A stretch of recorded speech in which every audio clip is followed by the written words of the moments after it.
You see, something's going to happen. What? What's going to happen? Something wonderful. What? I understand how you feel. You see, it's all very clear to me now. Welcome to the Occult Rejects. This episode will be continuing off from part 1 of the magical herbs and the cranial nerves. I do expect this series to be a long ongoing series, probably 5 parts or maybe even more. So, I hope you all enjoy it. And let's get right into it. First, we're going to start off with sage. It's masculine. It's associated with the planet Jupiter and the element air. It can be associated with the god Zeus and Jupiter. And is used for wisdom, longevity, protection, and wishes. Sage is arguably the preeminent herb of purification in North America and European traditions alike. In particular, white sage, Salvia apiana, used by many indigenous peoples of the Americas in smudging ceremonies, has become famous for its ability to drive out negativity, evil spirits, and malign influences. When bundles of sage are burned, it's believed the smoke cleanses persons, objects, and spaces, making them sacred and ready for ritual. This practice has been adopted widely. Many witches begin a spell by smudging with sage to banish any lurking energies. In European folklore, garden sage, Salvia officinalis, holds similar power. It was burned to avert the evil eye and hung in doorways for protection. One old rhyme said, "He who will live for A must eat sage in May," highlighting its connection to longevity and immortality. Metaphysically, sage was thought to grant wisdom and long life, hence calling an elder a sage. Magically, sage is not only for cleansing, but also to promote wisdom, clarity of thought, and decision-making. It is associated with sages, wise people, for a reason. Lore claims carrying sage or drinking sage tea enhances mental powers, memory, and even prophetic dreams. In Santeria and Curanderismo, sage, often with rue, is used in spiritual baths for cleansing and removing malefic attachments. The Latin sage salvia comes from salvare, to heal, and magically, sage is used in spells for wellness and to speed up recovery. A sick room might be fumigated with sage to clear out illness spirits and purify the air. Indeed, burning sage does kill bacteria, as known now. In some witchcraft traditions, sage is considered gender neutral to masculine, aligning with Jupiter or the sun, which gives it an expansive, benevolent force for growth and truth. In others, sage is lunar because of its silvery leaves and its link to feminine wisdom, the crone aspect of the goddess. One should note, however, that white sage in particular is a sacred plant to Native Americans and has been over-harvested due to popularity. Respectful use and sourcing is a must. Some witches substitute garden sage or other salvias for smoke cleansing, which still carry the magical essence if not identical aroma. Additionally, sage is said to improve psychic ability when burned. It clears the mind's eye by removing chaotic energy. It's often burned along with cedar or sweetgrass. Sage kicks out what doesn't belong. Then cedar or sweetgrass invite blessings. An old European belief is that where sage grows strong in the garden, the owner's business will thrive, connecting it with prosperity as well. However, if sage plants begin to wither, it portends misfortune. This ties into the idea that sage not only protects, but also senses negativity. It withers in the presence of strong evil, thereby warning the owner. The effects of sage on the human body are remarkable, especially on cognition and mood. A growing body of scientific research has found that sage can enhance memory and cognitive function, validating its age-old reputation. For instance, controlled trials in healthy adults showed that consuming sage extract or even inhaling sage's aroma improved word recall and attention compared to placebo. One study in 2003 found that Salvia officinalis and Salvia lavendulifolia, common sage species, inhibited the enzyme acetylcholinesterase, which breaks down acetylcholine, a key neurotransmitter for learning and memory. By inhibiting this enzyme, sage allows acetylcholine levels to remain higher, thereby improving cognitive performance, a mechanism similar to certain Alzheimer's drugs. Indeed, small trials in patients with mild to moderate Alzheimer's disease found that sage essential oil extract led to better cognitive test scores over several weeks than placebo. Additionally, compounds in sage, such as camphor or cranial, likely contribute to its stimulating effect. Thujone, present in some sage species, is a GABA antagonist in high doses, famously in wormwood causing excitation and hallucinations. But in the microdoses, from burning or mild consumption of sage, it might gently boost neural activity. Sage aroma, via the olfactory nerve, tends to produce an alert yet calm state. Interestingly, a 2013 study showed that an essential oil blend, including sage, caused EEG changes indicative of relaxation, increase in alpha waves, but also improved test performance requiring focus. So sage might modulate multiple neurotransmitters, including acetylcholine, memory and alertness, and possibly modulating GABA glutamate, balance, calm, and focus. On the mood side, sage has anxiolytic effects. People given sage report feeling more content and less anxious. Animal studies also show sage extracts have antidepressant-like effects via serotonin and dopamine pathways. So as a nervine, sage is both uplifting and anxiety reducing. A precious combination for any scenario where one needs clear thinking without panic. Physically burning sage, or smudging, has been measured to reduce airborne bacteria by a significant percentage. One study showed a 94% reduction of bacterial counts in a room after a sage smudge, and the effect lasted for days. This microbial cleanse might translate to fewer airborne irritants, indirectly benefiting respiratory health and comfort, less irritation for trigeminal and vagus nerve and lungs. Some of sage's smoke components, like cranial, also act as expectorants and bronchodilators, making breathing feel easier. Hence, many smudge rituals also subjectively feel like fresh air afterwards. As for the senses, the strong aromatic smoke of sage definitely engages the trigeminal nerves in the eyes and nose. Many find sage smoke intense, even irritating to the eyes, causing tears. This trigeminal activation can trigger the lacrimal reflex, tearing, and perhaps a mild endorphin release, the body's way to counter irritation. On the subtle neurological plane, one could speculate that sage resets certain neural oscillations, much like hitting a reset on a thermostat. People often claim the atmosphere feels lighter and their mind quieter after smudging. Scientifically, it could be that sage's mix of stimulation via smell and calming via biochemicals changes reduces mind-wandering default activity and increases present focused attention, perhaps more beta and alpha waves, less random delta. Another fascinating aspect, electromagnetic. There are claims that burning sage releases negative ions which help neutralize positive ions from electronics and etc., contributing to a sense of mental clarity.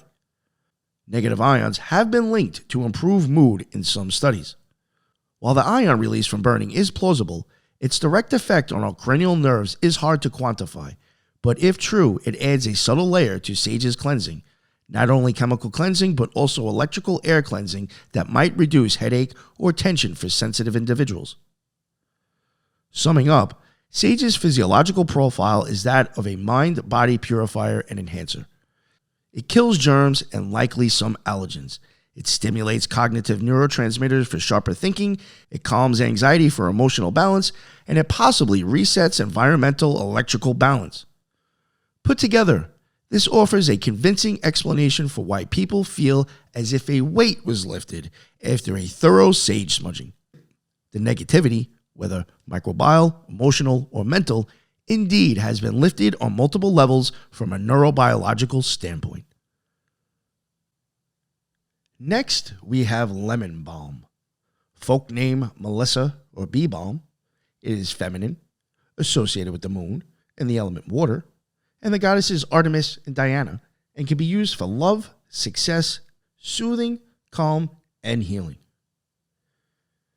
Often called Melissa, Greek for honeybee, or heart's delight, lemon balm carries a light, bright energy and magic.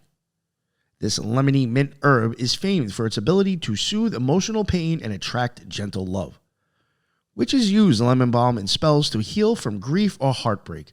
For example, brewing a tea of lemon balm and rose petals to drink during a waning moon ritual, releasing sadness and inviting self-love. It is said to gladden the heart and was historically used in potions to cheer the mind and dispel melancholy. In folk magic, lemon balm is associated with positive energy, success, and friendship. Adding it to sachets or baths is believed to draw in good luck and affectionate vibes. Healing and health are also part of its domain. Paracelsus, the famous physician alchemist, claimed an elixir of lemon balm could rejuvenate and prolong life. Consequently, magical practice includes lemon balm in healing charms to increase vitality and chase away illness on an energetic level.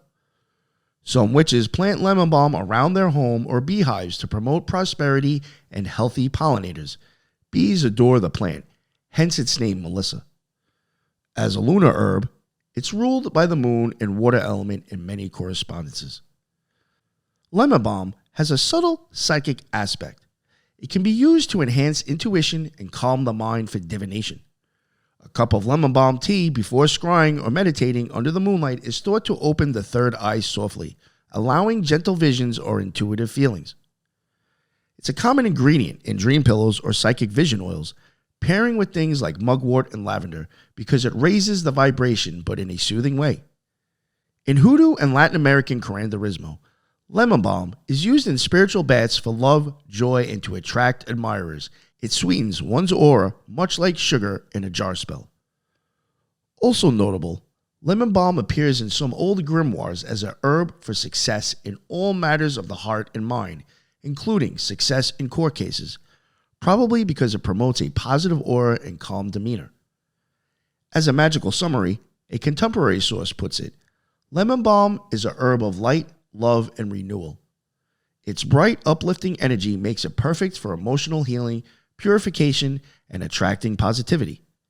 Indeed, lemon balm seems to carry sunshine in its leaves. It dispels darkness and invites optimism. Lemon balm is well known in herbal medicine for its calming and mood-lifting effects, which correlates strongly with its magical uses for emotional healing and positivity.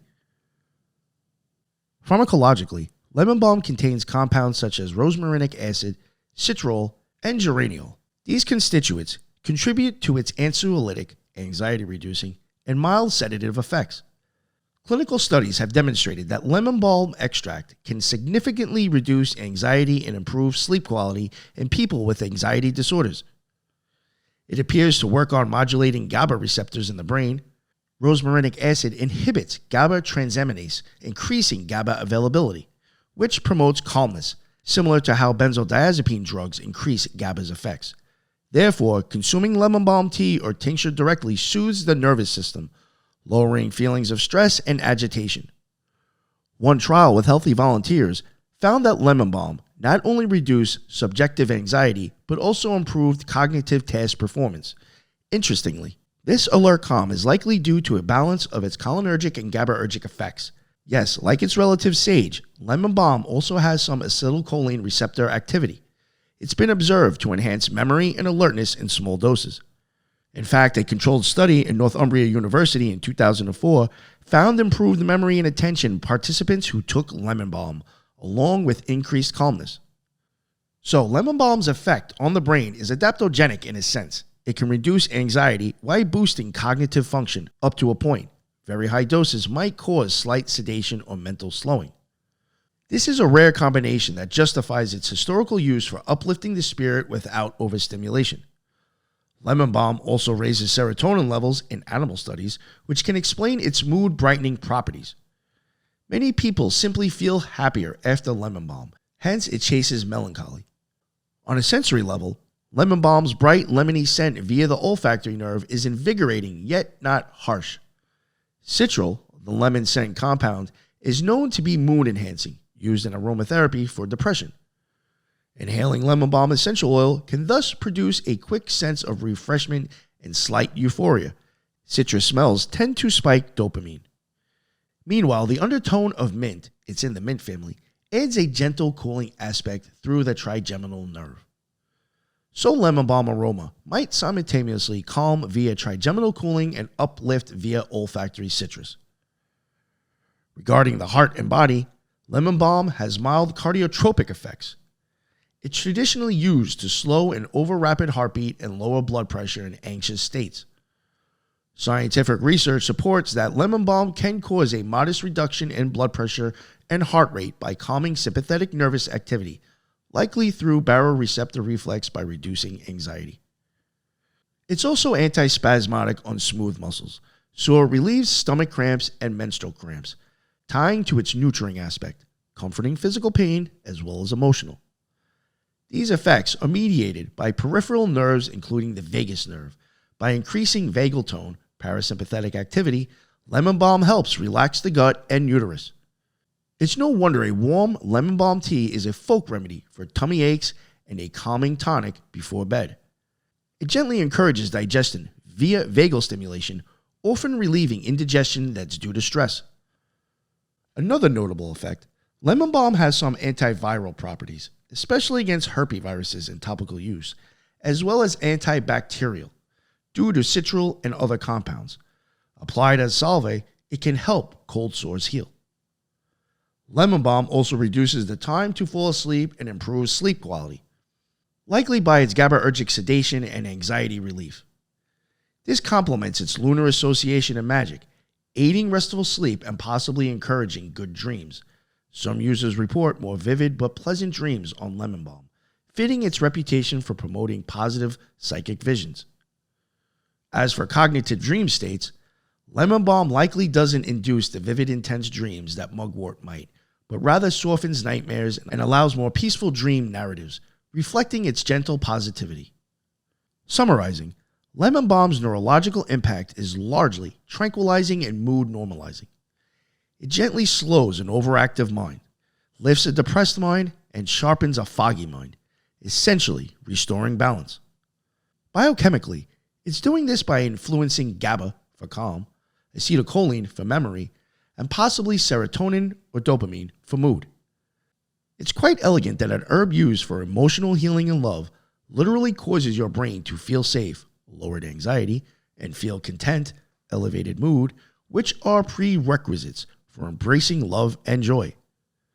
The way it lowers stress markers would correspond in magical thinking to banishing dark influences from the heart, and the way it improves cognitive clarity would equate to bringing light and understanding. It's also gentle enough not to cause radical shifts, fitting for an herb of gentle renewal rather than drastic transformation. Lemon balm is the subtle friend that over time rebuilds a battered spirit by quieting the fear centers, amygdala, and nudging the pleasure centers, nucleus accumbens. Thus, the nerves literally find relief from tension and can resume normal, healthy function, which we perceive as hope and cheerfulness returning. Next, we have hyssop, which is masculine, associated with the planet Jupiter and the element fire. It's a biblical and temple rite herb and is used for purification, protection, and spiritual cleansing. Purge me with hyssop, and I shall be clean, says Psalm 51, encapsulating hyssop's millennia-old reputation as the premier herb of spiritual purification. In biblical and folk tradition, hyssop is used to cleanse and consecrate. It was referenced as being dipped into holy water or blood to sprinkle doorposts in the Old Testament, Exodus, protecting the Hebrews during Passover. Thus, hyssop became a symbol of purification from sin or evil. Today, magicians and root workers rely on hyssop in rituals of uncrossing, hex breaking, and ritual cleansing. In voodoo, hyssop is the main ingredient in the famous 13th herb bath for spiritual purification, especially after one has engaged in negative deeds or performed coercive magic. One bathes in hyssop infusion, praying Psalm 51 to remove spiritual dirt and regain God's favor. Hyssop can be added to scrub water to literally and spiritually clean floors and walls of a temple. It's common to use hyssop and water to wash magical implements or to add to laundry for ritual garments, believing it infuses them with holiness. Likewise, burning hyssop as an incense or carrying a hyssop sachet is thought to ward off evil and negativity, almost akin to a spiritual disinfectant. Because hyssop has strong religious connotation, it is often used when one seeks forgiveness or blessing. Practitioners might take a hyssop bath after casting a nasty spell to cleanse any karmic residue. Wiccans may use hyssop to ritually purify a circle, or if they feel a malevolent presence needs to be banished gently, hyssop being seen as both protective and uplifting. Some sources state hyssop is good for protection of the home. Growing it around the property or hanging dried hyssop in sachets by windows is said to keep out unclean spirits. Paul Beryl, a well-known herbal author, is quoted emphasizing hyssop's use in personal cleansing baths and how it brings purification to the spiritual, emotional, and physical selves. It is also suggested for spiritual healing, driving away negative influences that can cause illness and also protecting the healer from absorbing sickness. In the Solomonic magic tradition, hyssop, along with rue and other consecrated herbs, are used to sprinkle lustral water to sanctify the altar and circle, again highlighting that theme as pure as hyssop. It's worth noting historically, the hyssop of the Bible might have been a different plant, possibly Syrian oregano, but the occult tradition has long identified common hyssop with the biblical one, and the energetic signature is considered similar, aromatic and cleansing. Magical correspondences list hyssop as a Mars herb due to its disinfectant banishing quality, but with a Jupiter overtone, spiritual grace and forgiveness, perhaps explaining why it both casts out uncleanliness, Mars, and invites divine blessing, Jupiter. Astrologically, some align it with Sagittarius, the sign of spiritual principles and cleansing fire. Many covens add hyssop oil to their holy water or incorporate hyssop in the aspergillum sprinkler to consecrate circles. While hyssop is less studied than many common herbs, it shares properties with other aromatic Mediterranean herbs like sage, thyme, and oregano that allow some educated guesses and a few known facts. Chemically, hyssop contains volatile oils, including pinocampone, isopinocampone, thujone, camphor, and cineol, among others. These components suggest hyssop is a stimulant in small doses and potentially convulsant in very high doses. Pinocampone and thujone are slightly neurotoxic if overused. Historically, hyssop oil caused seizures in animals at high concentrations. However, in the mild forms it's used, bathing in incense and tea, hyssop's effect is to act as a mild nervine and decongestant. The scent of hyssop is herbaceous and camphorous. Inhaling hyssop via incense or steam inhalation can clear the sinuses and give a sense of easy breathing and alertness, similar to how eucalyptus or camphor perks one up. This would stimulate trigeminal nerve endings in the nasal cavity strongly, menthol-like action, which has the effect of sharpened attention and a feeling of freshness. If one is fatigued or the mind is clouded, hyssop's aroma can cut through the mental fog, momentarily increasing heart rate and blood flow. Camphor and thujone can cause slight adrenergic effects. This correlates to the idea of clearing away negativity. Physically, it's clearing brain fog and maybe mild headaches, as camphor often relieves tension headaches via its counter-irritant action on the trigeminal nerve. On the limbic system, hyssop's aroma may not be universally pleasant. It's a bit medicinal, but to those who like it, it could evoke feelings of cleanliness and safety, which could reduce amygdala hyperactivity, less fear, less anxiety. No direct studies on hyssop for anxiety exist to my knowledge, but many herbs in the same family, mint family, do have anxiolytic properties. Hyssop tea was traditionally used for respiratory issues. It can help suppress coughs and loosen phlegm. So drinking hyssop or breathing it not only symbolically cleans your lungs, it literally does to some extent. This lung clarity can translate to a subjective feeling or relief in more oxygen, improving brain function and mood. Pinocampone is somewhat antispasmodic in moderate dose, which could help relieve muscle tension, again contributing to an overall sense of release, complementing its use to release bad energy, physically releasing muscle tightness. Hyssop's antimicrobial qualities are notable. It's effective against certain bacteria and fungi. Using hyssop in a floor wash or as a skin wash likely genuinely reduces microbial load, thus purifying in a literal sense. This could reduce sources of infection, which can cloud the mind via inflammation. In modern terms, lowering chronic pathogen load can improve mood and cognitive clarity. Now, if we think neurotransmitters, hyssop hasn't been studied for direct receptor interactions like some herbs. But given it's in the mint family, one might speculate some GABAergic effect is mild or adrenaline modulation. Its effect profile, mildly stimulating but also relieving when used in warmth, suggests biphasic action. At first, a bit of stimulation, increasing alertness, maybe mild adrenaline release from the trigeminal jolt, followed by relaxation as the body acclimates and peripheral circulation improves, perhaps then parasympathetic rebound. This is similar to how a cleansing cry or brisk shower can invigorate, then relax you deeply. Fitting for hyssop, which is used in water for the exact emotional dynamic. First, you might tremble as negativity is confronted, adrenaline rush. Then you feel deeply calm as it washes away, parasympathetic relief. Hyssop's psychological actions align with its cleansing, banishing magical persona. It clears away, banishing congestion, stimulates alertness, banishing mental cloud, kills germs, banishing impurity, relaxes muscle and smooth muscle, banishing physical tension or negativity held in the body, and possibly calms after stimulation, granting peace after sin is banished. The ritual aspect of sprinkling or bathing likely leverages the fact that cool water and hyssop on skin trigger nerve endings that induce a slight shock followed by calm, essentially resetting the nervous system much like a baptism's cold water might. Indeed, from a sensory perspective, being sprinkled by hyssop in cool holy water would activate a lot of cutaneous nerves suddenly. The initial shock could momentarily blank out your thoughts, much like a splash of water to the face interrupts whatever you were thinking, providing a clean slate.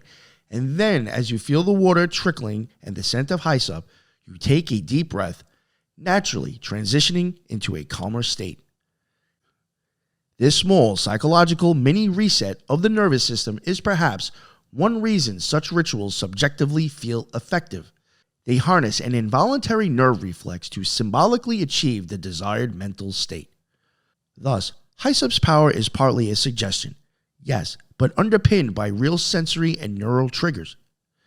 It's fascinating and poetic that the pleas of ancient texts to be cleansed with hyssop coincide with an herb that truly can cleanse the body and mind in measurable ways. In conclusion, hyssop engages our nerves in a purging and resetting process. A quick stimulation, then a clearing calm, analogous to spiritual purification's arc of facing the negativity, then expelling it, and finding stillness. The result is a person who literally feels lighter, breathes easier, and has a clearer mind, paralleling the spiritual feeling of being absolved and protected. Hyssop is a sterling example of an herb whose legendary magical effects align uncannily with its neurophysical action. The herbs of the Bible knew their stuff. And next we have St. John's wort. Folk name Fuga daemonium. It is masculine, associated with the sun and the element fire, also associated with Baldur or St. John, and is used for protection, health, strength, and divination. St. John's wort has a long history of use in folk magic, especially for protection and banishment of evil. In European folklore, it was often hung above doorways or icons to ward off malign spirit. One Latin nickname for it is Fuga daemonium, meaning demon flight, reflecting its reputed power to drive away devils. Traditionally harvested around midsummer, St. John's Day, its bright yellow flowers were said to embody the power of the sun. Bringing the fresh blossoms into the home on Midsummer's Eve was thought to confer protection and good fortune. Witches and healers also carried St. John's wort as a protective talisman against hexes and ill wishes. Burning St. John's wort in bundles produces a purifying smoke. The dried herb was, and still is, burned to banish negativity and evil influences from a space. In modern witchcraft, it's associated with the element of fire and the summer sun, used in spells to invoke courage, happiness, and strength. In short, St. John's wort has been regarded as a bright guardian herb, simultaneously a physical wound healer and a spiritual protector capable of dispelling darkness. The venerable reputation of St. John's wort as a balm for the nerves aligns with its scientifically observed effects on the nervous system. Medicinally, it is most famous as an herbal antidepressant and anxiolytic. Biochemical studies show that extracts of St. John's wort inhibit reuptake of several neurotransmitters: serotonin, norepinephrine, dopamine, GABA, and glutamine, and even modulate receptor expression. Of particular interest is its effect on the vagus nerve, the major parasympathetic nerve connecting brainstem to heart, lungs, and gut. Research has demonstrated that St. John's wort can enhance vagal nerve activity. In vitro experiments found the herb increases glutamate release from vagal nerve endings in the brain's nucleus of the solitary tract, effectively boosting vagal neurotransmission. This suggests that St. John's wort can activate parasympathetic pathways that regulate homeostasis, heart rate, and digestion, which may partly explain its calming, mood-stabilizing influence. Clinically, St. John's wort has been used to relieve nerve pain and reduce anxiety and tension. The herb's active compound hyperforin appears to contribute to its antidepressant effect by increasing neurotransmitter availability. Thus, St. John's wort not only chases away demons in a metaphorical sense, but also alleviates inner darkness by acting on the central nervous system. By enhancing vagus nerve signaling and modulating neurochemistry, it induces a state of calm and optimism consistent with its role in magic as a bringer of light and protection. Notably, as a bright flower of midsummer used to brighten moods, it's poetic that it literally increases certain neural signals associated with positivity. Modern research continues to explore St. John's wort's neuropharmacology, but it is clear this magical herb doubles as a nervine, uplifting mood, soothing the anxious mind, and perhaps even strengthening the autonomic balance via the vagus nerve. And next we have mandrake. Folk name mandragora. It is masculine, associated with the planet Mercury and the element fire, associated with Hecate or Hathor, and used for protection, love, prosperity, fertility, and spirit work. Mandrake is one of the most iconic plants in witchcraft, shrouded in legend and fear. Its forked root often resembles a human figure, which led to the famous myth that when pulled from the ground, it would emit a deadly scream. A folklore motif dating back to at least Josephus in the 1st century and repeated by Iron Maiden in Moonchild. Hear the mandrake scream. In medieval Europe, mandrake roots were prized as powerful magical talismans. A whole mandrake root, sometimes carved into human shape if nature's form was lacking, might be kept as a household charm for prosperity and protection, even fed with offerings as if a familiar spirit. Mandrake was a key ingredient in many flying ointment recipes, salves that witches applied to induce trance states, astral projection, or visionary flights.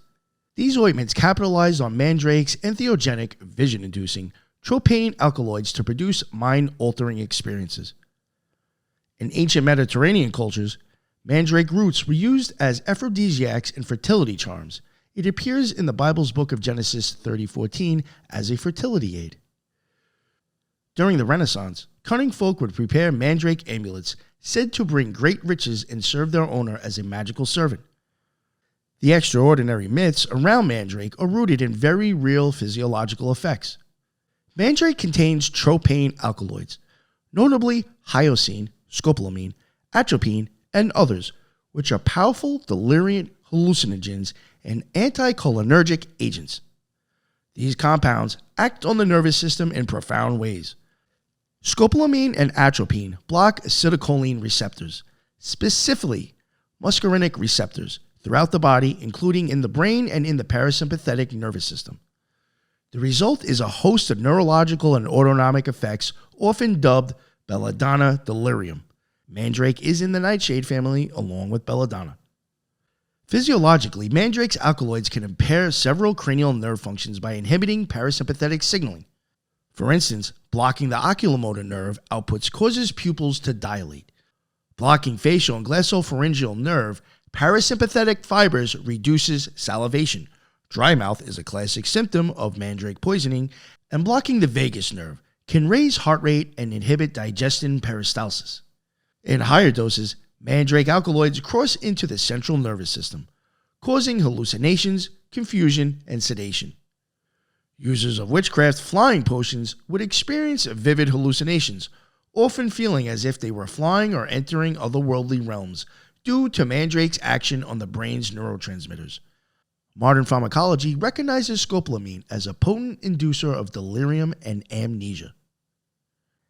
Mandrake was also used as a soporific anesthetic in ancient medicine.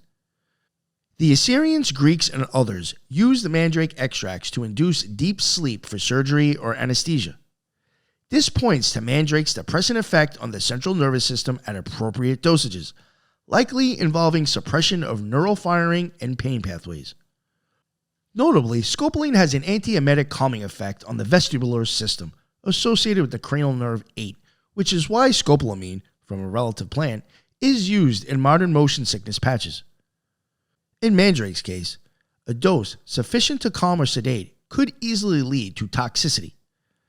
Symptom of mandrake poisoning includes dizziness, vision disturbances, dry mucous membrane, rapid heartbeat, and unconsciousness, reflecting its broad neurological impact. In essence, mandrake can hijack the autonomic nerves. It powerfully inhibits the parasympathetic outflow, vagus nerve included, while also causing delirium via central cholinergic blockade. The flight experienced by witches may have been their minds reacting to a vestibular disconnect and hallucinations caused by mandrake. Mandrake's power over life and death and magic mirrors its pharmacological reality. The same root that can numb pain and bring on dreamlike trances can, in overdose, arrest the vagus-controlled functions, like respiration, and be lethal. Next, we have valerian. Folk name all hail and vandal root. It is feminine, associated with the planet Venus and the element water, associated with Morpheus and Hypnos, and also used for love, sleep, purification, and protection. In European folk magic and contemporary witchcraft, valerian root is valued for its ability to bring peace, love, and sleep. Often called all heal or sometimes cat's valerian for its catnip-like effect on felines, valerian has been included in love potions, sleep sachets, and purification rituals since at least the medieval period. One old belief held that if you carry valerian, it can quell a quarrel between lovers or in the home. Indeed, valerian is used in magic to promote harmony and quell anger. Sprinkling valerian in a fighting couple's bedroom or adding it to a peace charm is said to reconcile differences. The herb also appears in spells for drawing something to you, as a magnet for general good fortune or even for bringing a pet home, perhaps because of its attractive effect on cats, symbolically extending to luck. Valerian's most famous magical use, however, is in sleep and dream magic. The sedative properties of the root make it a staple in dream pillows, herbal sachets placed under one's pillow to induce restful sleep and vivid dreams. Witches include valerian in sleep teas and under mattresses to ward off nightmares and invite prophetic dreams. It is also burned as an incense to purify and consecrate sacred space, often in preparation for meditation or divination, as its calming vibe can settle nervous energies. Historically, the ancient Greeks hung valerian in windows to avert evil, and Celts used it to ward lightning, further underscoring its role as a protective and peace-bringing herb.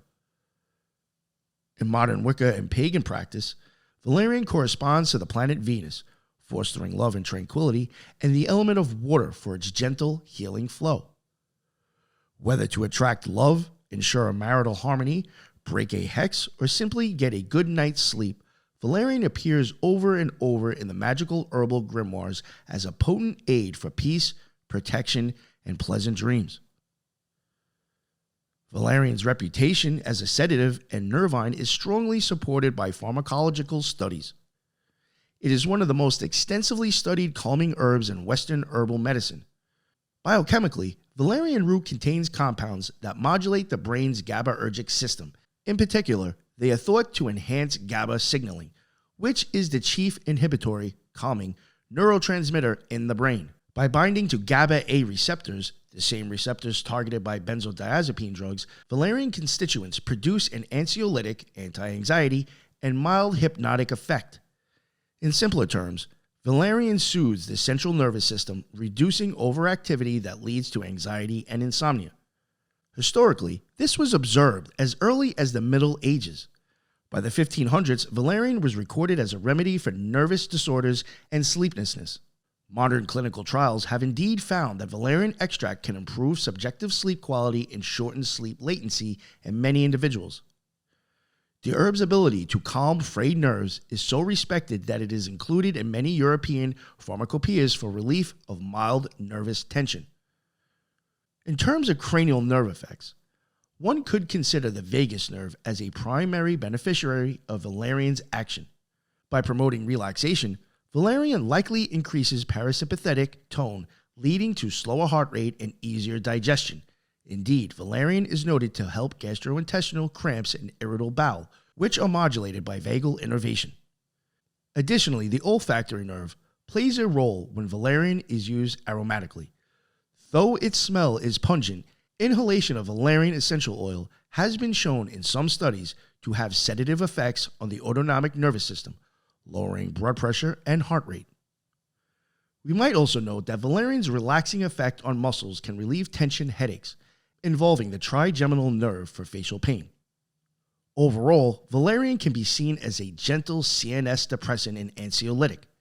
It quiets the mind, calms cranial nerve activity associated with stress, and facilitates the onset of natural sleep.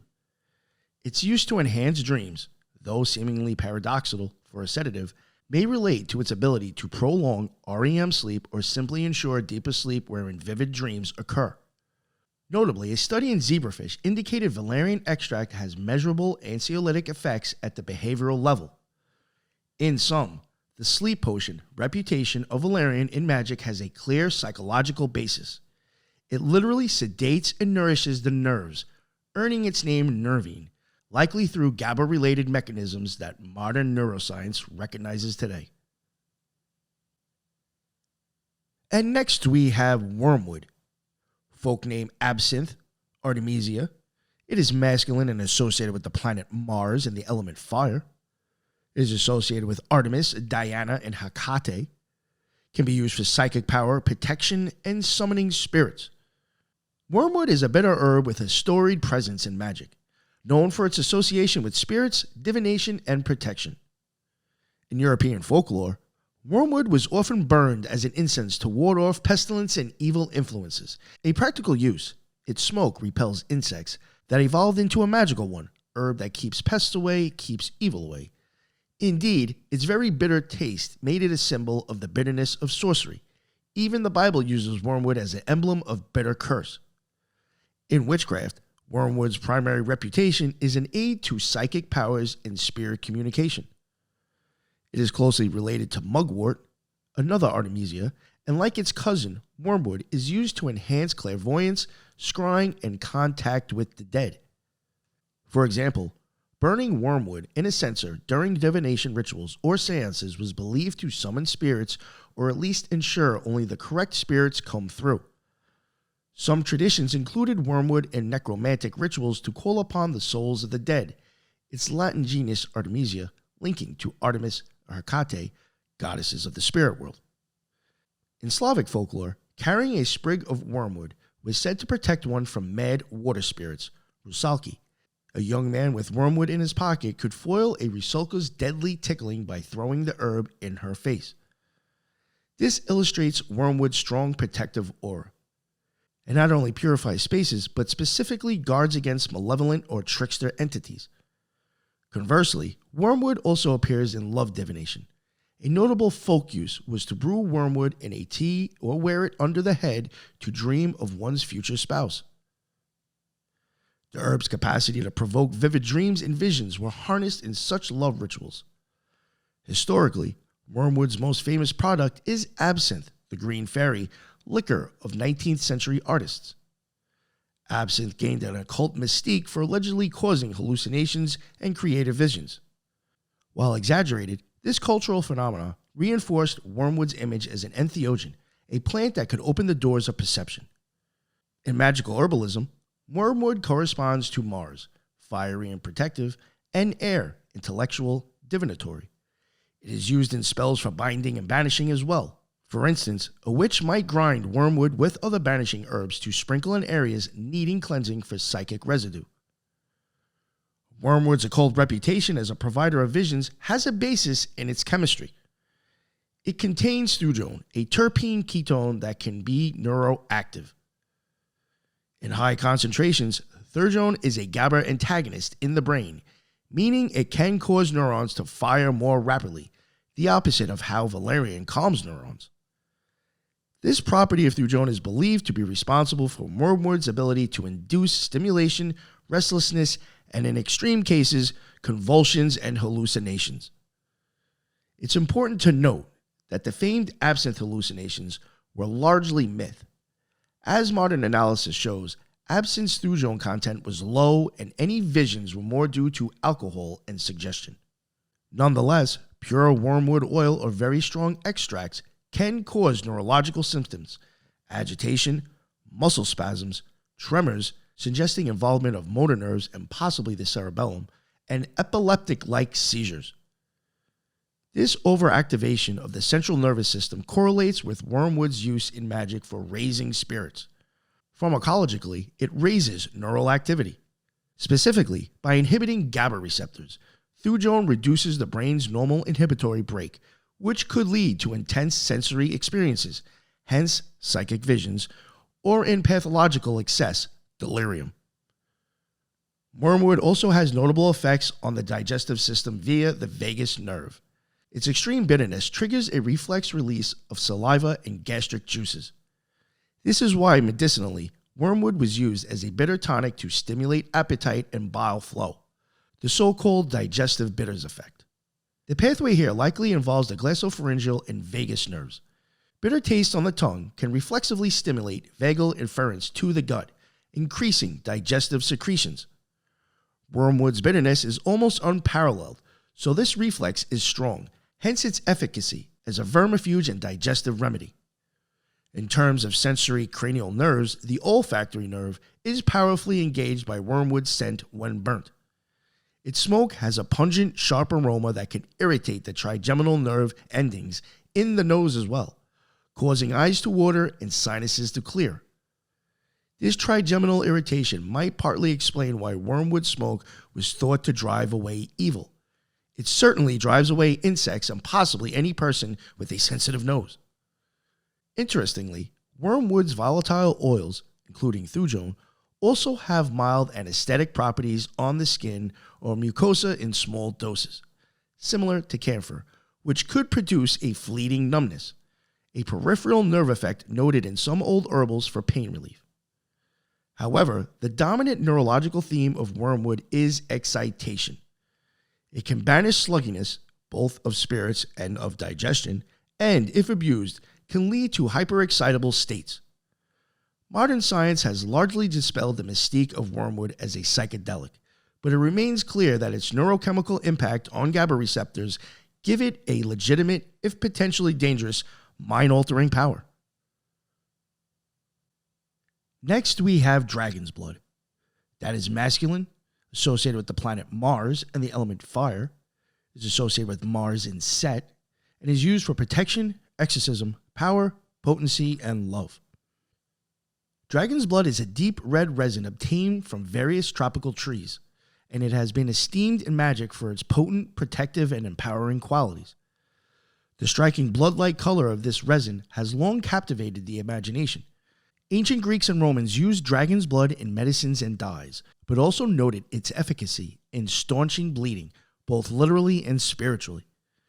In occult practice, dragon's blood resin, usually ground into a powder, is often burned as a powerful incense for protection.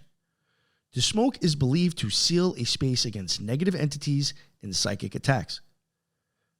The resin is also famous for aiding power to spells. It is frequently added to magical mixtures to amplify their potency. For example, a pinch of dragon's blood in a candle dressing oil or mixed into an herb sachet is said to intensify the spell's effects. In hoodoo and folk magic, dragon's blood is used for both cleansing and commanding. It can cleanse a home of bad influences and also charge rituals with Mars-like fiery energy. Notably, dragon's blood is associated with the element of fire and the planet Mars due to its red color and bold force, but also with the planet Venus by some tradition for its role in love magic. It's also employed in prosperity magic. Carrying a piece of dragon's blood resin in a red bag is believed to draw money and luck. Beyond these, dragon's blood is featured in rituals of banishment and exorcism to drive out negativity with its strong smoke, and in the making of magical inks. Traditional dragon's blood ink, a deep red ink used to inscribe spells and seals, is literally made by dissolving the resin. The common theme is power. Dragon's blood is thought to infuse any working with intensity, whether for protection, love, or domination. Its usage date back millennia, from ancient India and China, where it was used in ritual medicine, to medieval Europe, where alchemists prized it. As an aromatic resin burned as incense or applied in oils, dragon's blood exerts its influence primarily through the olfactory system and associated limbic brain regions. The fragrance of dragon's blood is often described as sweet and resinous with slightly spicy or vanilla notes. Inhaling this aroma can have measurable effects on mood and stress. While detailed studies on dragon's blood aroma per se are limited, we know that pleasant fragrances can trigger the olfactory nerve to send signals to the limbic system, including the amygdala and hippocampus, thereby modulating emotional states. Dragon's blood smoke was traditionally used to calm the atmosphere and promote courage. Modern users likewise report that burning it induces a sense of fortitude and uplifted energy. This may correspond to mild stimulation of the limbic system, resulting in increased alertness and confidence, perhaps via amygdala modulation. Additionally, some analgesic and anti-inflammatory properties have been documented for dragon's blood resin in biomedical research. The resin contains a variety of compounds, flavonoids, resinous draconin, etc., that have been shown in studies to block the release of substance P, a neurotransmitter involved in pain signaling. In one scientific investigation, dragon's blood extracts inhibited chronic inflammation and neuropathic pain in animal models, likely by reducing substance P and COX2, which suggests a direct effect on sensory neurons, or pain fibers. For example, substance P is heavily involved in transmitting pain through the trigeminal nerve in headaches or through spinal nerves in chronic pain. Dragon's blood ability to block substance P could mean it actually dampens pain perception, a fascinating parallel to its magical role in wound healing and soothing ailments. In ethnomedicine, dragon's blood resin has been used topically for wound healing and taken internally for GI issues. Its efficacy in wound healing hints at antimicrobial and tissue regenerative properties, but also possibly a local nerve numbing effect that eases pain. Indeed, dragon's blood is noted to be analgesic. When one anoints the skin with dragon's blood oil, any pain relief experienced might result from these resin compounds interacting with local nerve endings, perhaps blocking pain receptor ion channels or modulating inflammatory signals to nerve fibers. On the autonomic side, the warm, slightly stimulating scent could cause a mild increase in heart rate or breathing, common effects of incense on the autonomic system via olfactory limbic pathways. However, overall dragon's blood is not associated with drastic physiological changes or toxicity in humans. It is considered relatively safe as an incense or topical, unlike some potent herbal drugs. Therefore, the resin's main neural impacts are sensory and modulatory. It stimulates the sense of smell, thereby influencing emotions and mindsets, like inducing a protected, courageous feeling, and it modulates pain pathways, aligning with its use in healing magic to ease hurts. It is remarkable that what sorcerers of old saw as a resin that stops bleeding and heals wounds is corroborated by modern findings that dragon's blood can physically help staunch bleeding and reduce pain and inflammation. And last but not least, we have mastic. Folk name Chios mastic. It is masculine, associated with the sun and the element of air, and associated with Apollo, and is used for psychic power, purification, and exorcism. Mastic is a pale gold resin obtained from the mastic tree, a type of Mediterranean pistachio. In magical traditions, mastic resin is prized for its cleansing, clarifying, and elevating vibrations. It was used in ancient Greek and Egyptian temples. Notably, the Egyptians burned mastic in embalming rituals, suggesting a sacred role in purification. Today, witches and ceremonial magicians burn mastic incense to purify space and awaken intuition. The smoke of mastic is gentle with a fresh, lemonly balsam aroma that is believed to clear the air of negativity and refresh the mind. In fact, traditional sources say mastic smoke promotes clairvoyance and visions, making it an ideal incense for meditation or divination sessions. For example, an old practice is to burn mastic during scrying, crystal gazing, or mirror work to enhance one's psychic sight. The idea is that its uplifting scent opens the third eye. Mastic is also linked to knowledge and wisdom in occult correspondences. An excerpt from a Brujero text states that the gum mastic is associated with divine emanation, knowledge, and wisdom, acting as a powerful channeler for guidance from higher powers. Thus, it is often included in incense blends for spiritual communion or invocation of deities and angels. Because of its long-standing use in church incense, it's an ingredient in some varieties of frankincense-based incense used in Eastern Orthodox liturgy. Mastic has an aura of holiness and is sometimes burned for blessing and consecration of sacred objects. In witchcraft, mastic is considered a resin of air for its clarifying mental influence and sometimes of mercury for its connection to knowledge. It can be added to mojo bags or sachets, aiming to increase intellectual prowess or to reveal truths. Additionally, mastic has protective uses. Its bright, clean energy is thought to ward off low vibration and keep one's spiritual space clear. One Renaissance grimoire recommended chewing mastic, a practice also done for health, while reciting prayers to guard against evil enchantments, effectively creating a charm through the resin's presence. Overall, mastic's magical profile is one of purification, elevation, and invocation of wisdom. It's the herb one employs when the mind must be clear and the space filled with only beneficent influences, as before prayer, learning, or communion with the divine. Mastic's influence on the nervous system comes largely through its aromatic properties and mild medicinal effects.